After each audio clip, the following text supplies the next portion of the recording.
to the Devy Dojo here for episode 5, where we are talking about freshmen today as we tune in to train your brain for the future of fantasy football. I am Chris the Cardman, and my host here, Dustin, is checking in as well. Whew. How you doing today, Chris? I think you're somewhere special, right? A little different location tonight. Hey, man. Yeah, I'm all discombobulated a bit. I'm holding my mic in my hand because I packed it for traveling in a little box and working off a laptop. But it's kind of nice because I'm here at New Jersey, Jersey Shore, the actual Jersey Shore too, from the TV show at Seaside Heights. Lovely house that I'm in. I've been enjoying the sun and enjoying a week off from work. Yeah, I was gonna say you look like you got a little bit of a tan going on there, man. I think maybe I did. I don't know. It could just be the light here too, but nice house. Yeah, I like the dedication, man. You're out there on vacation and still bringing your stuff to pump out this episode, man. Football never stops, man. We always think. Amen. Absolutely. It should be a good lineup today. We got a couple of freshmen that we picked out to discuss incoming prospects from the high school world. A lot of them already early enrolled that we wanted to talk to you guys about.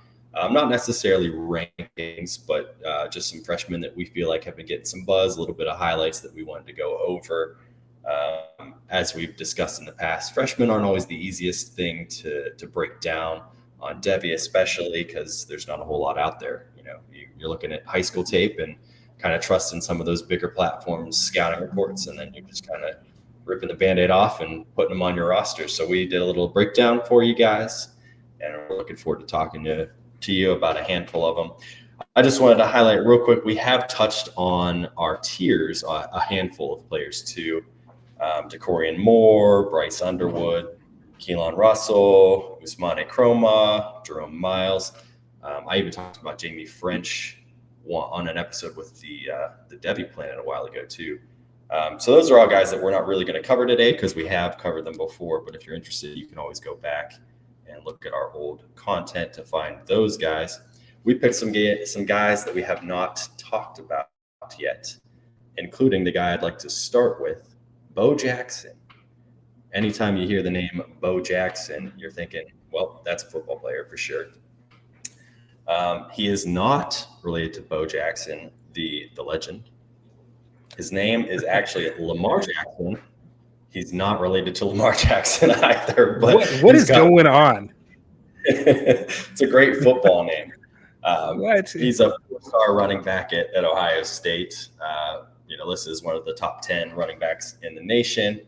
And I liked a lot of the stuff that I saw. He's a guy who I hadn't really been pegging. I think I did the backwards thing where you hear a name and you're like, just because his name is Bo Jackson, I feel like maybe that's boosting him up the ranks a little bit. And then once I started to really dive into him a bit more, I liked a lot of what I saw. He was recruited by all the big schools that you would think about, Georgia, Alabama, Michigan. Of course, he ended up at Ohio State, which is his home state. He played football in high school in the Columbus area. 6 foot, 210 pounds. So he's got a nice sizable body on him. Nearly 30 touchdowns and 1,700 rushing yards his junior year, which was over 10 yards per carry as well. So pretty exciting. Unfortunately, he only played 4 games his senior year because he had a knee injury, but he still ran for 588 yards and 10 touchdowns in those 4 games. I like him because he's extremely athletic. He was a multi-sport athlete in high school. He hit over 500 in baseball, which is really exciting. He ran track. So this is a guy who's well versed at competition. Definitely bringing a competitive mindset to Ohio State. I love those guys that are the multi-sport athletes. Just I love that, man. It shows their athleticism, their competitiveness. Go on. I'm intrigued. I think he might have actually had the highest batting average of his high school team too. So he's just been out there just balling, all year round. Calendar year, he's playing a sport, he's balling in it, and now he's going to focus on football, of course, at Ohio State. I just love his combination of size and speed, man. He can run inside, he can run outside. He's going to be a nice threat for them. He does have some breakaway speed, some great contact balance. He's really tough to bring down if you're just trying to tackle him with your arm. He makes some nice cuts. Seems like he reads the field pretty well. I think he's going to be a nice weapon in the receiving game as well. If you try to pit him against some of those defensive backs that are a little bit smaller than him, he can kind of bust away and take it to the house on the outside. So I feel like a school like Ohio State's going to use him pretty well. Try to get him the ball in the correct way to make some mismatches out there and let him use his 6-foot frame to bully some of those smaller cornerbacks outside. Absolutely. And the thing that you haven't even touched on right now is that Travion Henderson and Quinshon Judkins are both gone, right? And so we know we have James Peoples likely starting there. I think you have CJ Donaldson still there. So I think early on he's probably going to profile as maybe like the third back in that rotation. But what I like about him is we know this offense is a wagon, right? They just got 5-star dudes coming left and right at the wide receiver position. We know Brian Hartline is now the offensive coordinator. So I think we know what they're going to want to do. We've touched on this quite a bit. They're going to want to spread them out. And now you're going to have these guys that can clean up. And I think he just fits so well. I think he's going to complement what James Peoples does so well. He's got that physically ready frame. You talked about that. Like when I look at Bo Jackson, he looks like a Big Ten running back to me. He can finish in between the tackles. So I'm excited for that because I think he's a guy that is going to get some burn probably mid-season, or maybe if they're blowing teams out, he's going to get some looks and he's probably going to be on some primetime games. And I think that's going to be a situation where you see his Devy stock start to rise. But again, he's not a perfect prospect. Nobody is. I mean, you can't fix this. He just doesn't have the top end speed, and that's not a game breaker for me, but it is something that we have to know. He doesn't have that elite long speed compared to the other running backs in this class specifically. His breakaway gear, it's serviceable, but it's not really that game-changing speed. But like I said, that's just a knock that I have to put on him. It's not game-breaking for me. He's not the best. He's like more of a slasher, right, than a jitterbug is how I've heard those elusive in the past. So jitterbug for sure. Yeah. Yeah. But yeah, slasher, that's a good way to put it. Mm-hmm. Yeah, it's just fun to watch when you see some of his high school tape, man. I saw a nice run of him. The offensive line wasn't giving him any help at all on the right side. I think I actually just tweeted this one out earlier today as I was doing my scouting. He breaks a tackle, does a spin move, cuts all the way to the left. There's about 4 defenders in the backfield trying to take him down. He outspeeds them all, cuts around, and I don't think he touched the pylon. I think he might have been short by like an inch, but he turned absolutely nothing into a positive gain. So you can check that run out on @ChrisTheCar. I tweeted that one out. I am a little questionable whether or not we're going to actually see a lot of him this year as a true freshman, only because James Peoples last year in his role as the third back at Ohio State, he only had like 49 carries, I think. So even if he comes in and gets a role immediately in the offense, I don't know that he's necessarily going to get a ton of touches, but that could be good for him. Maybe have a year where he's slowly acclimating to the college game and getting to watch from some of these other guys that are now champions and learning his ways there. His name is really Lamar Jackson. Yeah, I know. I'm shocked when I found that. Interesting. I mean, great names, dude. Yeah. 2 running backs that you talk to, Bo Jackson and Lamar Jackson. I hate that, man. I can't believe that anybody ever called Lamar Jackson a running back. I digress. Well, moving on with a couple of guys you had picked out. Yeah, moving on with this, man. I mean, you touched on it in the beginning, and it's like I can't necessarily rank these guys because it's just too early for me. I mean, with where we're at setting the show up and everything too. But what I can do and what we've done in this show is we're looking at these guys who have the buzz, who might get some play. And man, there's a guy out there in Florida in Gainesville by the name of Dallas Wilson who has just been impressing. So I want to talk about this guy because this is like my type of wide receiver. He's a big-bodied freshman, and he's already making these waves in Gainesville. 6'4", 206 pounds, and when you see him on the field, he looks like a future NFL wideout with an NFL-ready body, right now. 5-star recruit, of course, ranked the number 4 wide receiver in the nation, 26 overall by 247. And he didn't waste any time making a statement here. In their spring game, the orange and blue spring game, Dallas Wilson, he had 10 catches, 195 yards, and 2 touchdowns. Easily the most dominant receiving performance I know. I of had the that on day. my show notes, and I had to double check when I read it first. I was like, "That's a hell of a spring game for an incoming freshman." Man, I mean, like straight up dominated. But what stood out to me, it wasn't just like the counting stats, the raw numbers. It was how polished he is for his size. Like a big guy like that, you would think of him as like a jump ball guy, and he can win that way. But he's not just he's not limited to that. He's got an understanding of leverage, how to manipulate the defensive backs at the top of his stem. He presses vertically with intent. He uses little subtle pacing to create space, which it's rare for a guy this young and coming into SEC play to see at this stage. Typically, sometimes when you see these guys come in those situations, they're hesitant or they're just not used to the physicality at this level, going from high school where they're athletically so much more dominant than their peers.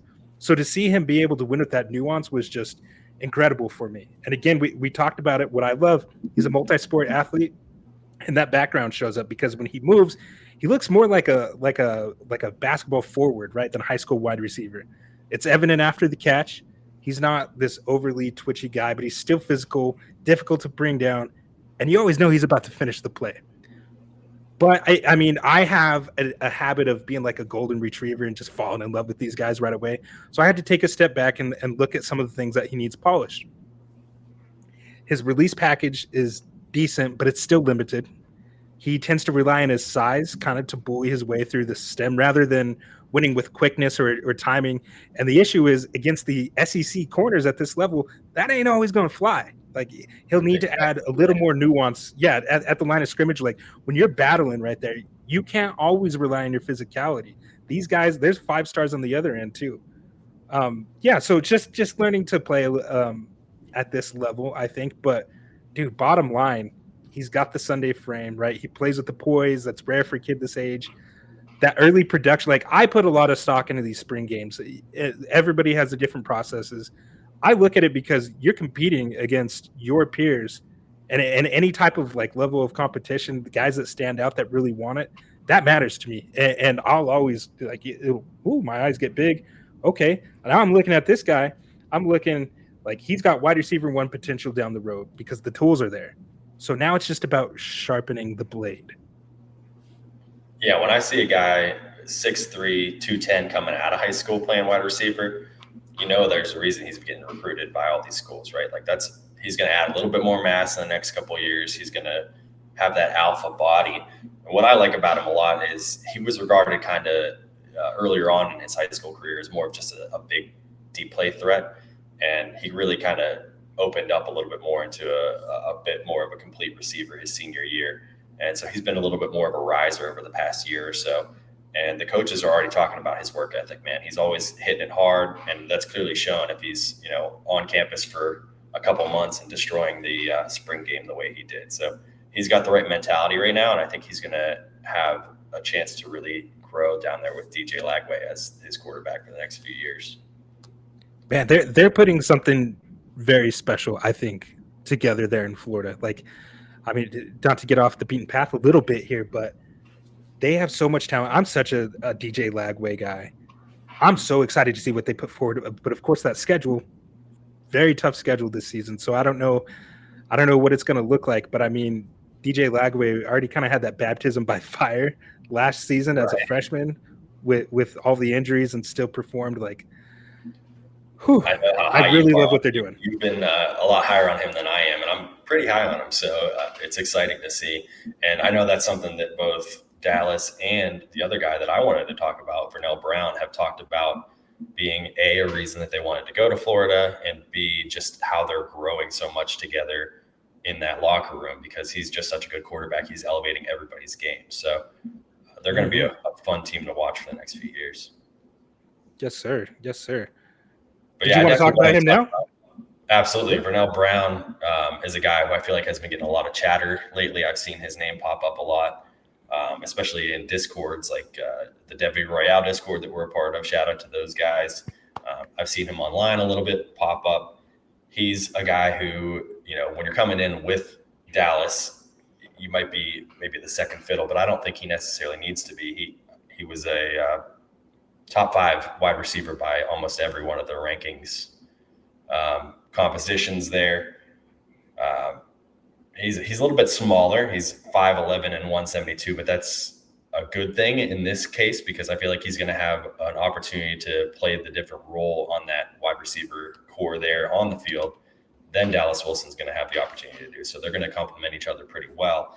And when they're both coming in together, they're going to learn together. They're going to have a way to read the field together and, develop that chemistry with DJ Lagway. So there's going to be a lot of that kind of nonverbal, oh, he's doing this, I'm doing this, I'm gonna be open here, that kind of thing. So it's going to be exciting to watch all three of them grow together. It's also kind of cool. He's they're calling him the triple legacy. So, obviously he's Vernel Brown the third, but his grandfather, Vernel Brown, was a Gator. His father, Vernel Brown the second, or junior at the time, was also a Florida Gator. I think his uncle was also on the 2008 national title team with Florida. And then the further I went into it, his great uncle was the Gators' leading rusher in 1979. So this guy's they call him triple legacy, but really he's kind of like a quadruple or quintuple legacy because his whole family's played there. And it seems like that was the only place he really wanted to go. So, he's excited to be there. Yeah. I think that's the only place he could go. I think he has orange and blue probably in his blood. You don't have a choice. Yeah. You're going to get disowned by your whole family if you don't recruit there. He finished his high school career with over 2,800 yards and 21 touchdowns. And that includes an outstanding junior year where he had 70 catches for 1,300 yards and 14 total touchdowns, which was 10 through the air and then 4 additional punt returns and kick returns, which is the exact kind of player he is. He's one of those guys who's extremely dangerous in open space. So I wouldn't be shocked to see him taking some returns here in the SEC as well. He's a smart kid too. He's an honor student, had straight A's his entire high school career. So the kind of guy that I like to bet on, I'm big on intangibles, but he's just so much fun to watch, man. He's shifty in open space. He's one of those yards after the catch machines. Obviously, that smaller frame means that if he does become an NFL draft prospect, truly, he's probably going to be more of an inside man, a slot guy. But he's the kind of guy that you want to find ways to get the ball in his hands, whether that be a screen or a sweep or, rushing the ball or whatever you want to do. He's a guy, you give him the ball, he's going to figure out ways to get around defenders, which is a lot of fun to watch. Yeah, just get it to him because he's so electric after the catch. I think he's probably one of the best yard after the catch weapons in the class. But would you agree with that? Absolutely, yeah. He's a lot of fun to watch, man. And sometimes it's like, do I really want 2 of these good receivers from the same class to be on the same field? But for all the reasons we just talked about, I think it's going to be an awesome opportunity for him and Dallas Wilson. So I think they'd complement each other. I think they'd complement each other very well. Yeah, I will be watching a lot of Florida games this year for sure. They're going to be in a bunch of primetime games, man. So, I mean, we can host those in the Discord and just doing that for sure. Watch our guys. I will also be watching a lot of Ole Miss games. I know we picked a couple of Ole Miss players here to discuss today. Yes, sir. That's a perfect segue for my guy here. Again, I'm telling you, Chris, I got to type, and I'm looking at this man at 6'3". I like football players. Rough. Yeah.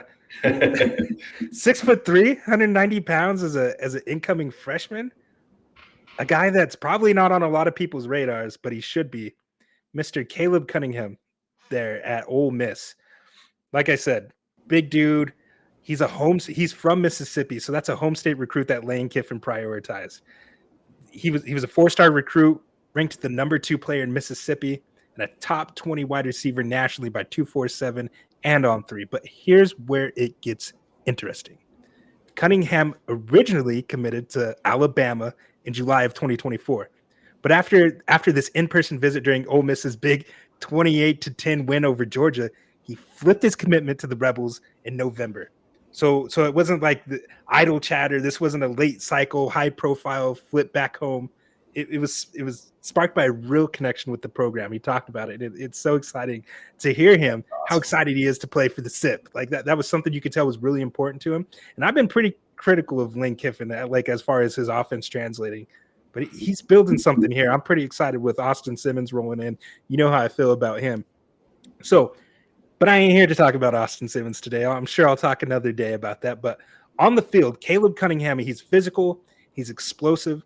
As a junior in high school, he posted over 1,100 yards and 14 touchdowns in a run-heavy offense. So he was showing he could take the top off of defense, that he could finish through contact. There 247 highlighted his vertical juice and his ability to create late separation. I didn't really get to watch a lot of tape on this guy, just a couple highlights on Huddle, so I'm really relying on them. But you can see that even just in the little bit of highlights. He really was comfortable attacking in the air and winning in those contested catch situations. Of course, he's a big guy. Again, athletically, probably just so dominant above his peers. Yeah, translates well to jump ball scenarios. Absolutely, and you could see it on the field. And now I'm looking forward for this year. And a guy by the name of Trey Harris has now gone to the NFL. So I'm looking at that depth chart and I'm saying this wide receiver core is up for grabs. There's no entrenched wide receiver one really, so the door is actually wide open for a guy like Cunningham. And the thing that really gets me excited, Chris, is Lane Kiffin's already showed that he has a track record that he's going to unleash freshmen. He says if there's opportunity, if they're ready to play, he's going to let them play. So definitely excited for the opportunity. And from a Devy lens, from this Devy standpoint, I think Cunningham's physical tools, I think in the potential for this open role make him one of the more intriguing upside bets in this freshman class. And I haven't heard a lot of people talk about him. I mean, people, Ole Miss fans are over the moon. Yeah. So he's exciting. I did see one highlight I liked from 24/7 Sports scouting report. It said limited conviction with blocking, which I thought was pretty funny. That's the biggest knock that you can pull up on him. Yeah. Okay. I find that hard. I find that hard to believe in this run-heavy system that they employed in high school. That he lacked conviction. I mean, maybe because he was the only receiving threat on the outside, and right? Tired from winning jump balls. I don't know. That's odd. That's not going to cut at the SEC though, and they're going to build that out of him pretty quickly if that is the case. He exactly. He does have some things he needs to work on, right? He needs refinement in the short game and underneath route detail. His release package is very raw. He's been able to win off of athleticism alone, but again, SEC play now, that ain't gonna fly at this level. So he's got to clean that up. Typical stuff that you want to see from a freshman. But super excited for the potential for this guy to become one of those dominators on the outside. And I do have a play style comp for him. I haven't bounced it off anybody. I haven't told anybody this yet, so be gentle. But I said he's Romeo Doubs with a little bit of more juice and SEC level toughness, like long vertical, physical, and flashes, late separation traits, but still working to round out the short game. I like it. I'm a big Romeo Doubs fan, probably one of the only Romeo Doubs fans left, but I've always really liked his play style, and he's been kind of the go-to guy for Jordan Love in Green Bay. So if you can have a guy that's pretty reliable and a quarterback's friend, that's what you're looking for from any of these receivers, really. And he does have, like you said, the alpha body. He's got the frame that he could develop into a true alpha wide receiver. So he's going to be a lot of fun to watch, especially if your boy Austin's as good as you say he is. We'll see about that, man. I'm planting my flag, though. I mean, you're right, a lot of intangible stuff. Maybe it doesn't always translate to the NFL, but their offenses are so much fun to watch all the time, man. Which is why I want to talk about Shaqai Mills-Knight. he's another Ole Miss commit. Nice big sized running back. He's 6'2", 220, another 4-star recruit. I saw him ranked as high as number 4 at running back by, I think, Rivals. He was a letterman in rugby, basketball, volleyball, and track, which is very cool, but also I don't even know of any high schools that play rugby. So the fact that he's going out there and playing basically a different version of football, this guy loves to just hit people. You can tell.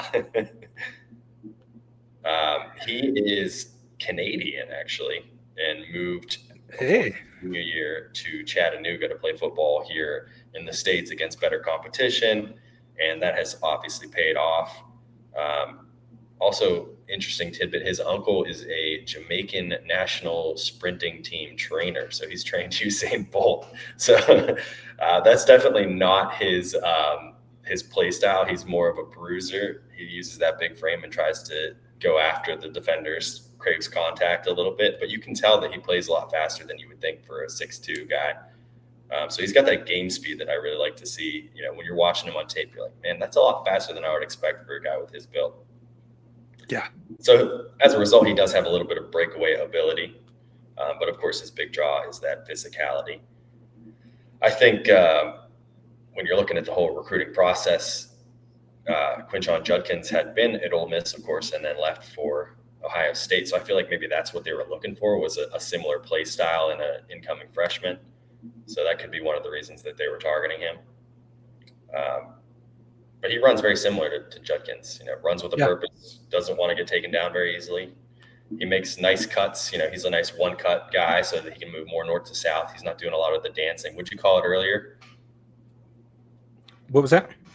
You called it earlier when they were dancing. You had a good name for it. Oh, what did I say? You put me on the spot, man. What? Yeah, he's not one of those pitter-patter guys. He's just going to make a couple. Oh, jitterbug. Jitterbug. There you go. Jitterbug. My bad. You put me on the spot, Chris. I turned red. I didn't know what. I don't know what I said. Jitterbug, man. Yeah. But yeah, he seems like he reads the field well. He's just a north to south runner with those nice cuts, man. A little bit of a good stutter step to him, some hesitation where he can, take the defender out of it for a minute, and then use his speed to just head north to south. He also seems to have some decent hands in the passing game as well, which is what you need for a modern running back. These aren't the old days where if you get a bruiser, he's just going to be thumping the whole time. You want to spread it out a little bit, find other ways to get the ball in his hands. He looks like one of those big, like a Latavius Murray. Did you get that in Washington? Just like a big, taller guy that kind of runs us right? I was trying to think of somebody like that, for a good comp, and I didn't come up with anybody off the top of my head, but I like that comp. I was on like a comp fest today. In the NFL too, so there's always a role for those kinds of players. Absolutely, man. I mean, that much juice at that size, like he's gonna be a red zone weapon at this level and at the next if he makes it there. A lot of exciting stuff when you look at him, dude. Like I think he might start a little buried in the pecking order initially, but his upside is that between the tackles hammer, straight line acceleration. I think it leaves him a real threat to carve out an early role. I think at least on the goal line situations. I mean, going back to the Latavius Murray comp that I just came up with, that's what he was known for. Put him on the goal line, get some easy touchdowns. Yeah. Lane Kiffin's not afraid to use those freshmen if they're showing themselves. So, he's not going to stick him on a redshirt year just because. If he feels like he can come out and impact the game, he's going to do it. And like I said, he's a mature kid. I feel like you got to be if you're like, I'm just going to leave my family in Canada and move to Chattanooga, Tennessee to play for the school's called Baylor School. But I had read that he was also mentoring another kid who came the year after him, also from Canada, who came down to play. So he's one of those leaders already on the field, off the field, just trying to focus on developing his game as best as possible. And I think he's going to make an impact at the SEC. Absolutely. I mean, there's a lot to be excited. I am always hesitant with those guys that have that like upright running style. It's just you paint yourself a big target for the defenders. Maybe if he could clean that up, learn to run behind his pads a little more. But I mean, we've seen guys like Latavius Murray run like that. DeMarco Murray, they have survived and flashed in the NFL. So it's not like a game breaking thing for me. It's just a preference that I see, and I would like to see him clean that up a little bit. But another exciting back, I think, that we're looking at here. And we were talking about this before the show. Like a lot of people are already saying how bad these running backs are. And while I agree that there have been some that I'm not the highest on, there's guys like Mills Knight here that show a lot of tremendous upside and very exciting stuff. Yeah, I picked 3 to talk about today because I really like this class. They're a fun group to watch. And I'm looking forward to seeing what they do. And we've talked before about Devy. You don't necessarily want to invest a ton in, especially like younger running backs. You're going to have more success as they're a little bit closer to the NFL. But that doesn't mean you can't take shots. If you're in deeper leagues, you want these kind of guys because they're going to be those lottery tickets that are going to rise in value if they're doing the right things. But I wanted to stick in the SEC. One of the guys that you had selected, Lotzeir Brooks. I'm excited about him. He was the guy who I hadn't really paid a ton of attention to. I was a little miffed at him for not committing to Penn State. So he was a little off my radar until you said, let's talk about him today. But I really liked what I saw from him. Yeah, he's a guy that my bias kicked in, and I had to go back and actually watch him, and I came away very impressed. But when I say my bias kicked in, it's because I've already talked ad nauseum how I like those big, tall wide receivers. Lotzeir Brooks is the polar opposite of that. He's a certified short king at 5'9", 190 pounds. But his athleticism is real, and that's what caught my attention. He has really long arms for his height. Like, that just stood out to me. I'm very interested to go back and look and see if there are any measurements, because they just something that stuck out to me was like, man, for being so short, he's got these long arms. But anyways, dude hit 22 miles per hour in a live game GPS tracking. He reportedly squatted 445 pounds as a high school senior. So he's compact, explosive, and it looks like he's already built for someone who belongs in the SEC weight room. He's, of course, another high-end 4-star recruit, top player in New Jersey. Shout out New Jersey. And a top 20 wide receiver nationally. Exactly. That's also why I wish you would have went to Penn State. Why are you going all the way down to Bama, man? Your family's right. I mean, they why would you go to Alabama, Chris? Yeah, it's good school, I guess. It's all right. Yeah, they put out some pretty decent wide receivers over their times, but dude was productive in high school, right? We know he broke the New Jersey State record for career receiving touchdowns with 54. So he's not just fast; he's been finding the end zone since he stepped on the field. I think he broke that before his senior year too, if I'm correct. So he didn't even play it down senior year. He already had the state record. Yeah, excellent context. It's incredible. There's a couple things on the scouting side that I really did like, and it was just how refined he already is in terms of route running. He's got that quick burst off the line, but there's more nuance in how he sets up those defenders. He can change his tempo mid-route. I'm talking like sinking at the top of his stem. He tracks the ball like someone who's been doing this at a high level for a long time. And that polish, again, showed up this spring. It got people talking. Rivals reported he was running with the twos during A-Day practices and consistently creating separation.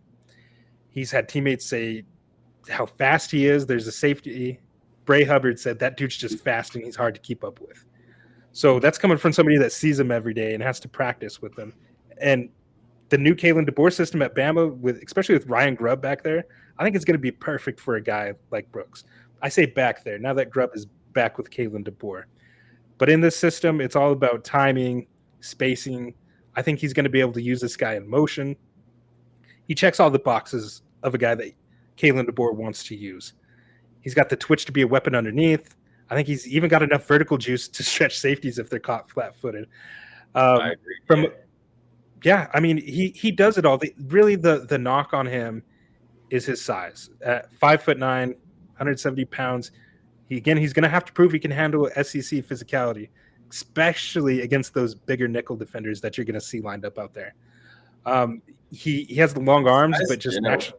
I saw a clip of him in high school. He had a 3-touchdown game because, of course, he's putting up all these crazy numbers in New Jersey setting records.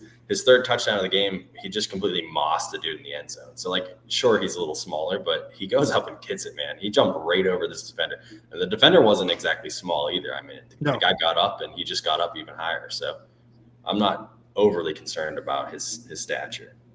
It's like I struggle to say this name because everybody wants to put the small guy. He's not as tall as him.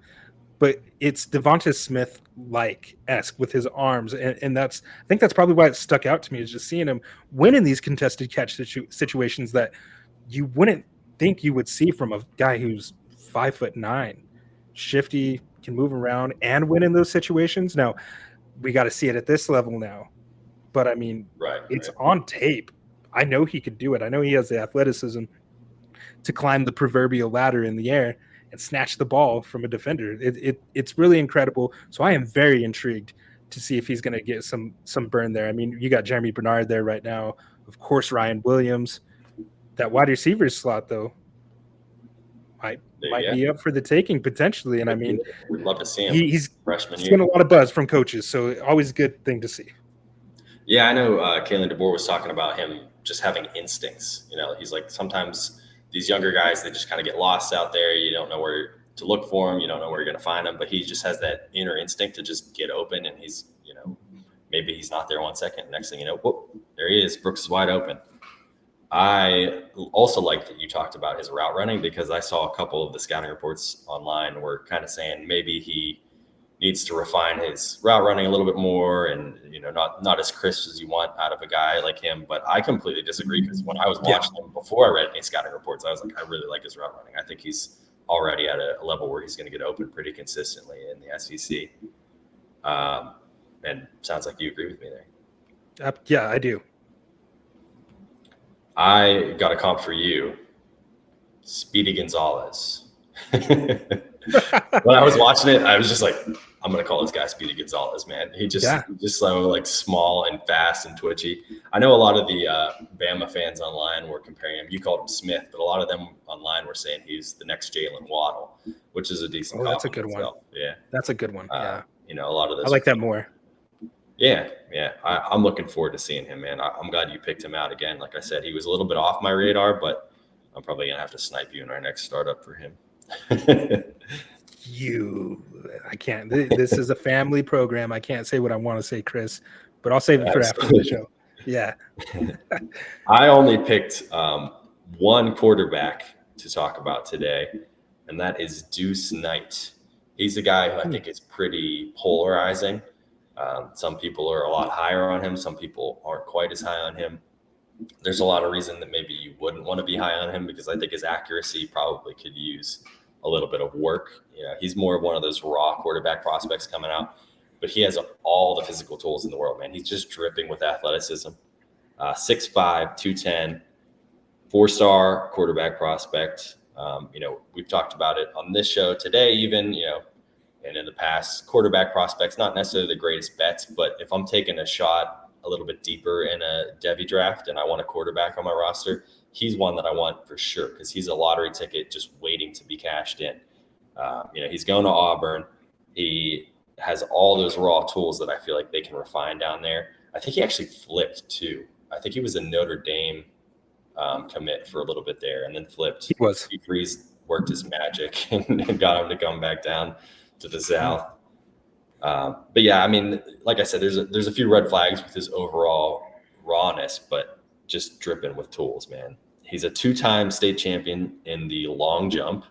He's also a 1-time state champion in the high jump.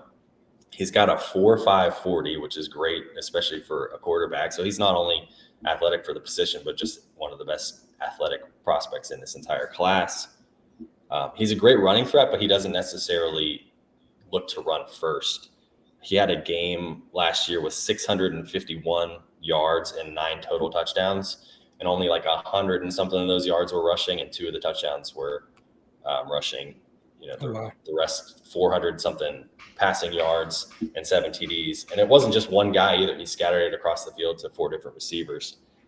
So, you know, I think he's got the tools that if you can really just coach him right and make his accuracy a little bit better, because I don't think he ever had a career or a year in his high school career over 62% completion. So you want to work on that a bit, especially for a guy who's not going to be a run first guy.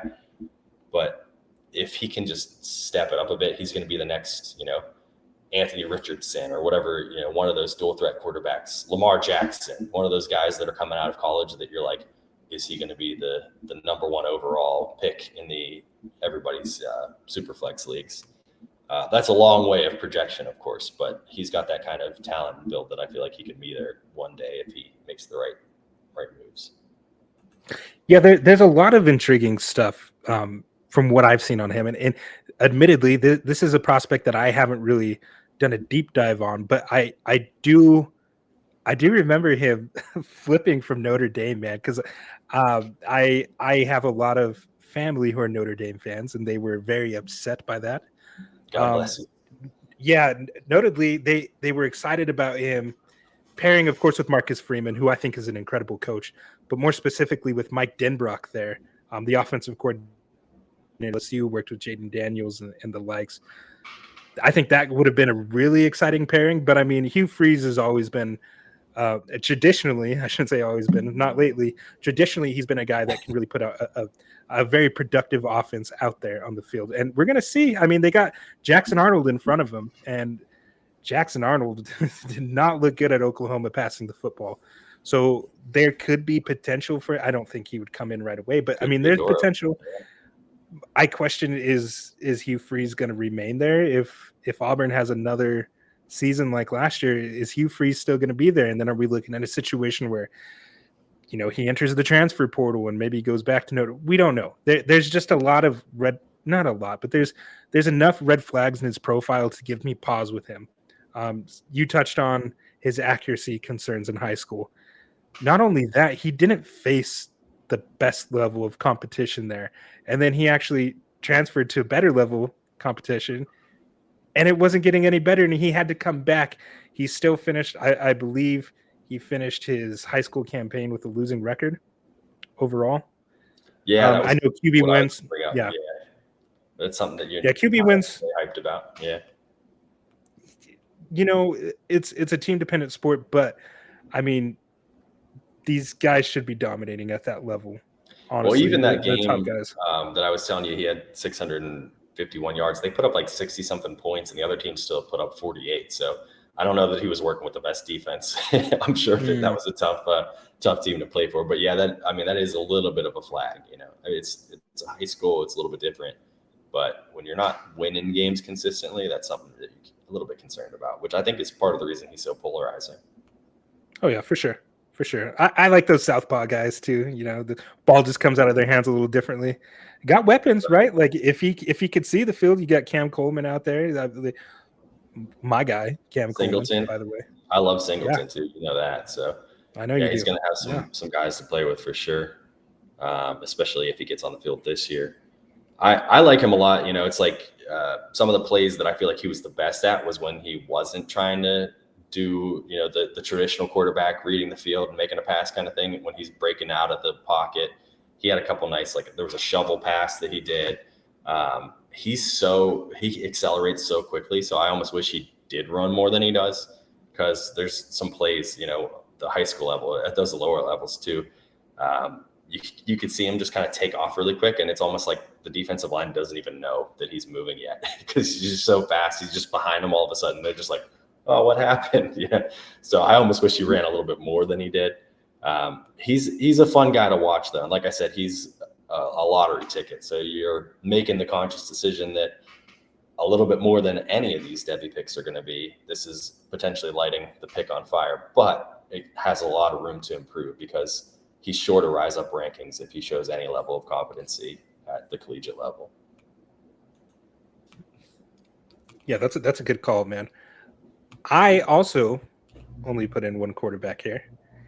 And, you know, a little bit of homerism here, but he's a guy that I did want to spotlight because my USC Trojans, Lincoln Riley has been talking this guy up nonstop. So I had to talk about my guy, Longstreet, Husan Longstreet, there at USC.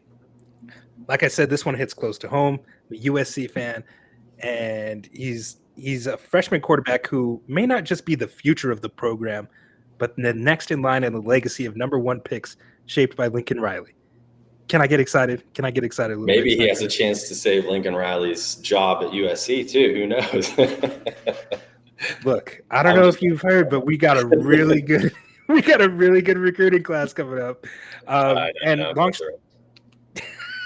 Hey, let me be excited tonight, man. Come on. I'm excited.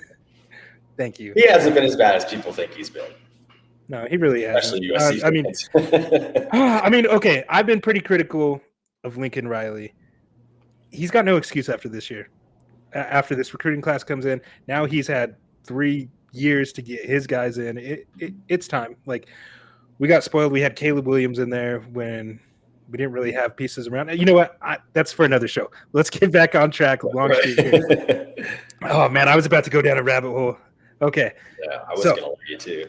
I know you were. I felt myself going in deeper and deeper. I said, nope, pull myself out of there. Longstreet, 6'1", 195 pounds. But to me, what jumped off the screen wasn't his size. It was poise already. Longstreet has that calm, calculated presence that you don't often see in these 18-year-olds. He's a Southern California product out of Inglewood High School, where he earned Elite 11 finalist honors and finished as the number 6 quarterback in the 2025 class. He originally committed to Texas A&M. He flipped to USC after this push from Lincoln Riley, and a move that felt like depth building and less like depth building, more like identifying his next guy. The way he talked about it, it was like, this is one of my guys with that compact delivery, get the ball out quick in these RPOs. It's just something that he looks for. Now, let's be real. Longstreet is another guy that he's not going to start this year. We got Jaden Mayava transferred in, and he looked sharp down the stretch. He really had a good connection with Mekhi Lemon and Jacoby Lane. He's the starter. We know that. But I think that's actually a good thing from Longstreet, because it's going to give him time to sit back and marinate the playbook, right? To absorb that scheme, adjust to the college speed, and develop under one of the best quarterback coaches in all of football. But the early signs, they're loud. Lincoln Riley, he told Yahoo Sports that Longstreet is, quote, further ahead than most freshmen at this time. Yeah, he highlighted his work ethic. He said he's constantly in the building. He's living in the film room. And I mean, you see it in all the interviews. He's constantly talking about it. Like, he's one of the proverb, like what you always hear this coach speak, like first in the building, last out. Apparently that all rings true from an 18-year-old who enrolled super early, local guy. He's been working out there in the facility for a while now. So, but I do want to talk about his release there. He's got the type of release that Lincoln Riley really looks for. And I touched on this a little bit, the quick, compact, clean. He understands the timing. You could see it in how he layers the ball into these tight windows.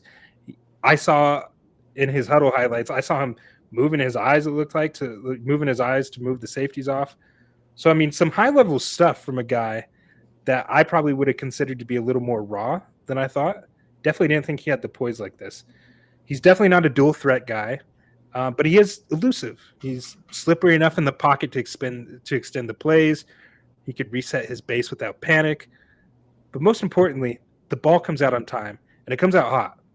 He already moves through those progressions, and that's rare for a freshman.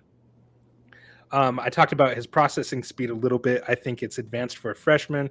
Sounds like he's got good work ethic. So those are all the positives. The things that I saw that he needs work on, honestly, it's the frame. I don't know if Lincoln Riley loves these guys that are undersized or a little shorter. I don't know, but it's his type. Like, he had Baker, Kyler, Caleb, and now Longstreet. Only 195 pounds. He's going to have to hit the weight room. It's not necessarily a knock. It's just part of the arc. He's just got to develop his man strength there. I think he needs to improve his decision-making on the move. He showed flashes of the escapability like I talked about, but sometimes he makes these ambitious throws off platform that I think at the next level, he's going to get punished playing in the Big Ten. Yeah, I mean, you got nothing but good defenses around you. He's got to clean some of that stuff up. But I'm just over the moon for this guy. The more I dove in, I was like, this just feels like a Lincoln Riley guy. So, I mean, he's a good stash for you if you're in those deeper leagues. I comped him to Teddy Bridgewater from Louisville. He reminds me a lot of him during those Louisville days, actually, not because of flash or like these highlight reel plays. The way he commands an offense, I think he's calm, composed. He operates with that quiet confidence well above his years.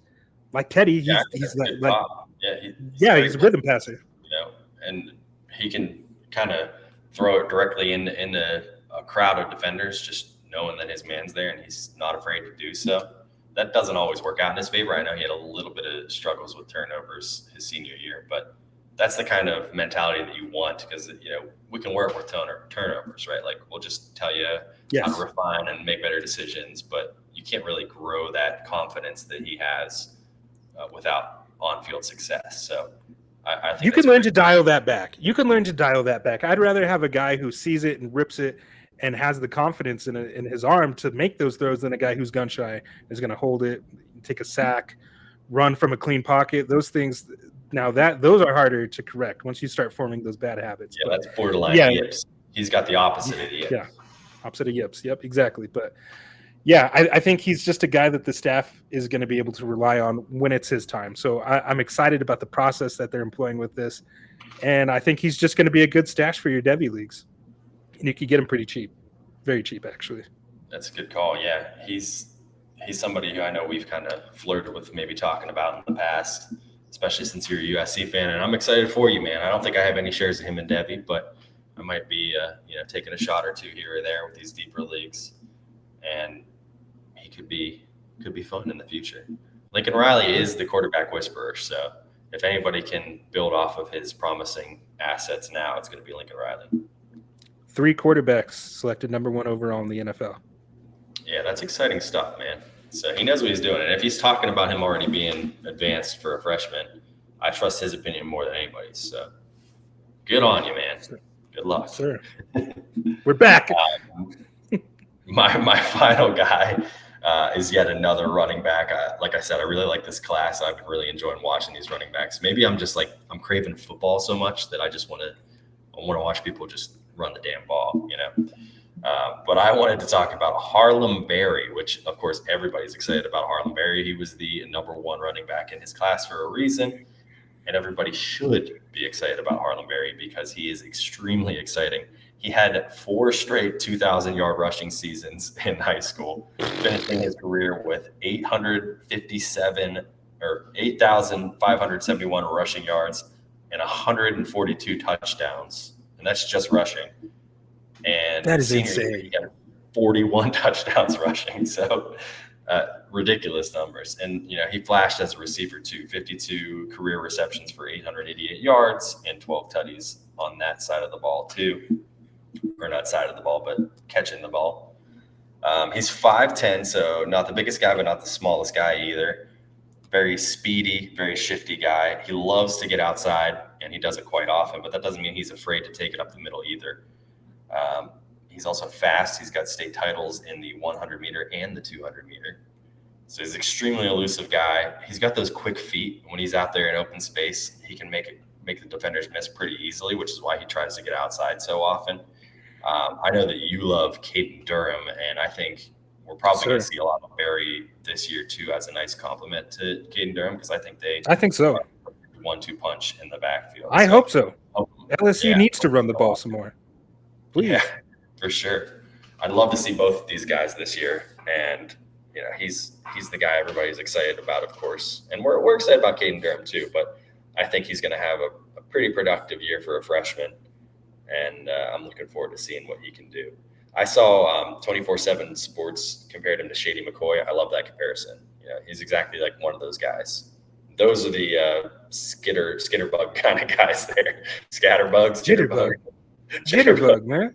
I can't get my quotes right today. The hell's a scatterbug?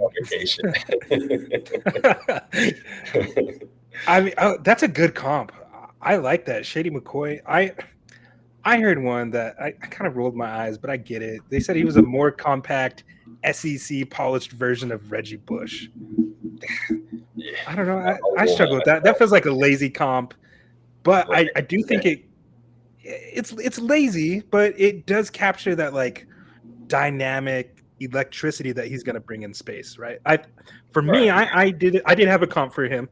He's a guy that I have watched a lot of film on. I think he's like an Aaron Jones, a little bigger, maybe. That's like the third back I've comped to Aaron Jones. Maybe I need to find another one. But he has slashing explosiveness, surprising toughness, big play potential like we know on any touch. Yeah, he has that one cut kind of downhill style too. He's that prototypical every down back now. I think he does need to fill out his frame a little bit. Isn't he like 188 right now? Yeah, he's a little bit more slight, but I think you could work on that.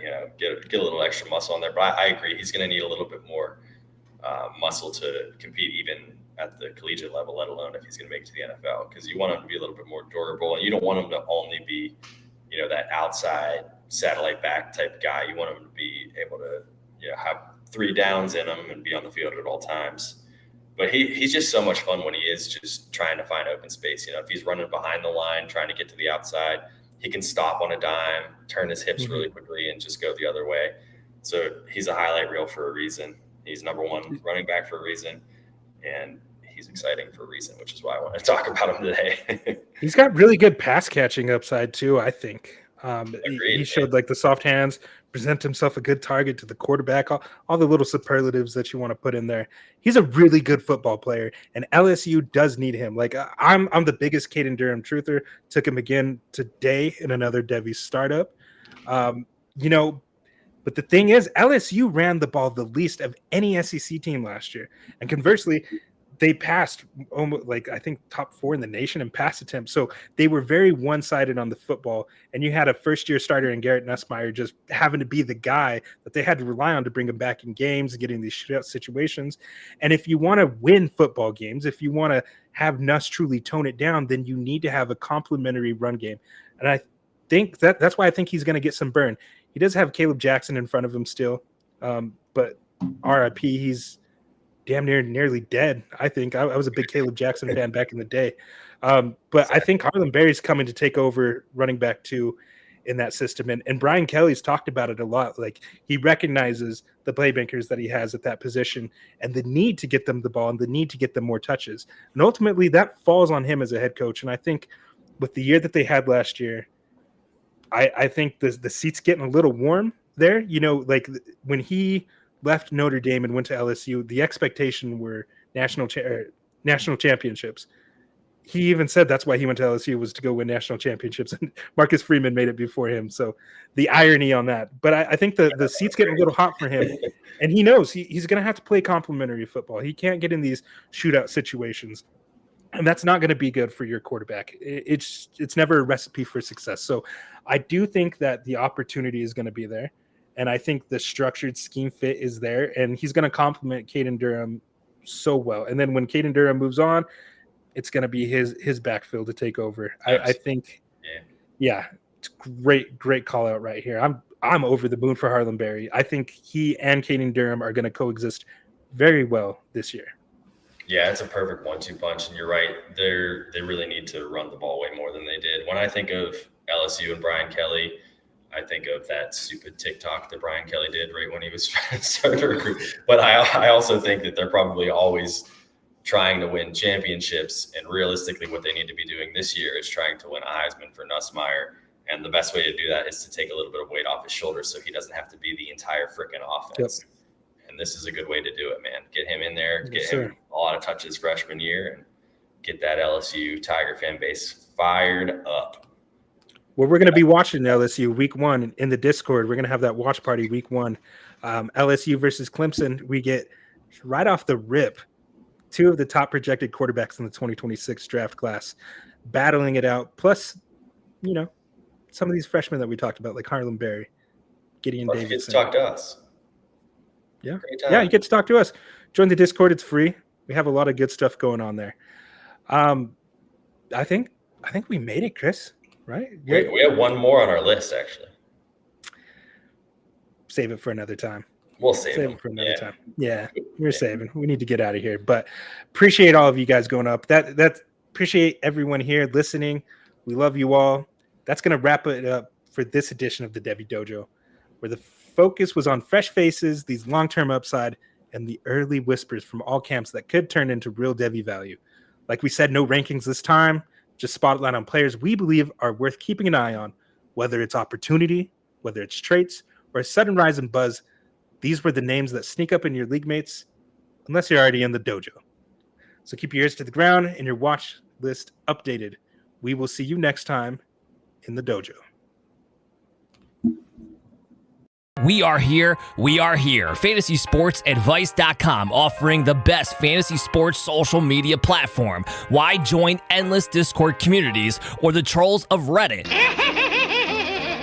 Fantasy Sports Advice is a community designed to help you win with 24/7 support. Go to fantasysportsadvice.com and become a pro member for unlimited access. Again, go to fantasysportsadvice.com today.